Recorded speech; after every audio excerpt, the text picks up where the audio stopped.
Do you struggle to answer detailed questions from executives around various investment portfolio scenarios? Does it take a long time to analyze data to answer these types of questions? What could we get for 5% more budget? Is 80% of our budget really mandatory? Are we sure we can do all of the projects we've selected? ISL Analytics Spend Optimization Suite, a portfolio optimization decision support application, supports collection of the relevant information and easy analysis to quickly respond to these types of questions or solve these types of problems. Each of these 3 questions.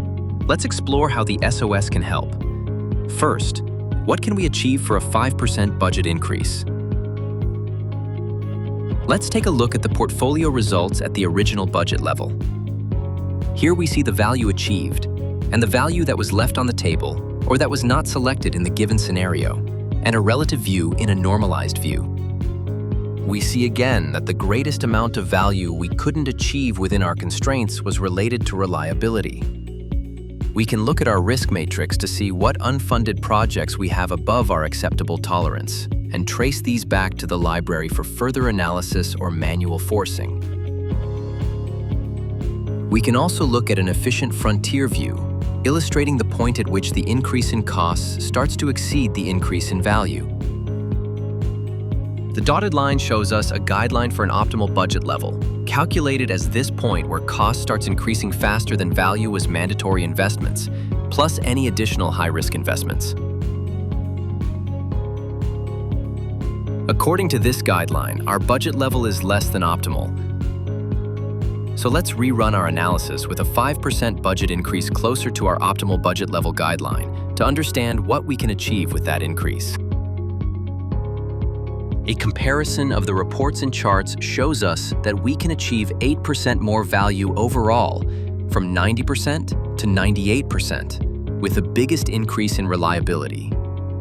And the data indicates this could translate to a system improvement of 0.15 in safety, or 12.5%. Additional risk has been mitigated such that there are no longer any deferred investments above the acceptable risk threshold.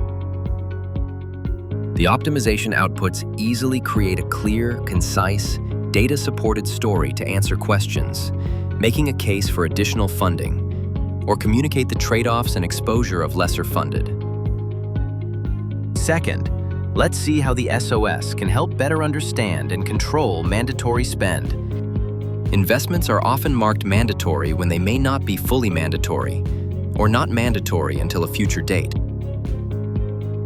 This can result in very high percentages of the budget, or even the whole budget being mandatory, with little room for discretionary spending to help achieve company strategy. In this case, what can we do? We can tighten the definitions to make sure investments don't fit within a mandatory classification, unless they truly meet the intent of the category. Another option is to split investments into their mandatory and non-mandatory pieces when applicable. This can be done easily by copying and tweaking data and tying the pieces together with dependency relationships. In some cases, this can drastically reduce mandatory amounts. It's also easy to perform analysis with various levels of mandatory forest. The default is all categories forest. At the opposite end of the spectrum, it can be interesting to see the results with no mandatory categories, forced to see how much value and risk mitigation the mandatory is costing. In between these bookends, a political or board-directed category could be turned off, reflecting a more realistic scenario, as there's often some flexibility with projects in these types of categories. The comparison of additional value achieved and risk mitigated with reduced mandatory amounts can provide a powerful story. This can drive politicians or executives to reconsider mandatory designations, or at least provide a complete understanding of mandatory decision impacts. Lastly, let's briefly look at resource constraints. How can the SOS help ensure you'll actually be able to do all the projects approved for funding and meet contractor agreements? Internally, there are often certain types of resources which are highly constrained, such as IT resources, and externally, we may have minimum requirements with contractors. On an investment level, The SOS provides for collecting annual resource requirements across an unlimited number of resource types. Then, during optimization, this resource data can be used in setting maximum constraints. For example, we have limited IT time or minimum constraints, such as, we need a certain amount of contractor labor to meet our agreements. A summary of the optimization results shows us what resource levels we achieved and the associated value and risk mitigation of the portfolio.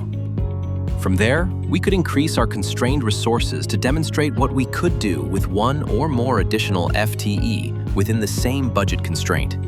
We might also want to play with the resource types with minimal contractual obligations to see if adjusting our contracts might allow us to achieve a better portfolio, if that's a realistic possibility.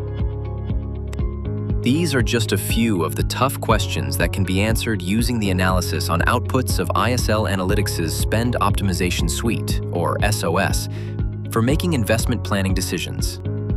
Learn more about Spend Optimization Suite at islanalytics.com.